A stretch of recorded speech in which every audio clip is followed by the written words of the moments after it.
ایک عربی خاتون کا انوکھا کام۔ شادی ہر انسان کی ایک بڑی خواہش ہوتی ہے، خواہ وہ مرد ہو یا عورت۔ تاہم شادی کے بعد کے معاملات کا کسی کو کوئی علم نہیں ہوتا۔ اکثر اوقات بچوں کی پیدائش اور زیادہ یا کم بچے پیدا کرنے پر لڑائی جھگڑے شروع ہو جاتے ہیں۔ تاہم مصر میں ایک خاتون نے بڑی خراج دلی کا مظاہرہ کیا ہے۔ مصر میں ایک باحوصلہ خاتون نے خاوند کی دوسری شادی پر روٹ کر میکے جانے کی بجائے اس کی شادی میں بھرپور شرکت کی۔ خاتون کی اپنے خاوند اور نئی سوتن کے ساتھ تصویر سوشل میڈیا پر وائرل ہو گئی۔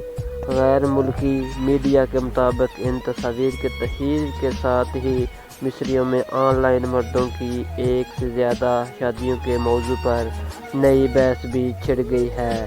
انسانی حقوق کے کارکنان اور خواتین کے گروپوں نے مرد کی دوسری شادی کو ظالمانہ فعل قرار دے دیا اور کہا کہ اسے اسلام میں دوسری شادی کے تصور سے انحراف کیا گیا ہے، کیونکہ اسلام بیواؤں اور یتیموں کے تحفظ کے لیے ان سے دوسری شادی کی اجازت دیتا ہے، اور اس کے لیے بنیادی شرط یہ عائد کرتا ہے کہ مرد اپنی بیویوں کے درمیان انصاف کرے گا اور کسی ایک کو دوسرے پر ترجیح نہیں دے گا اور ان سے مساوی سلوک کرے گا۔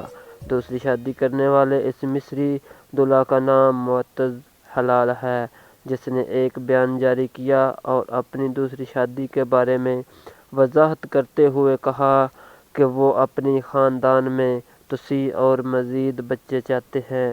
انہوں نے اپنی دوسری دلہن کے ساتھ تصاویر کو تنقید کا نشانہ بنانے والوں پر کڑی نکتہ چینی کی۔ انہوں نے اس بات پر بھی حیرت کا اظہار کیا ہے کہ یہ تصاویر سوشل میڈیا پر کیسے وائرل ہو گئیں۔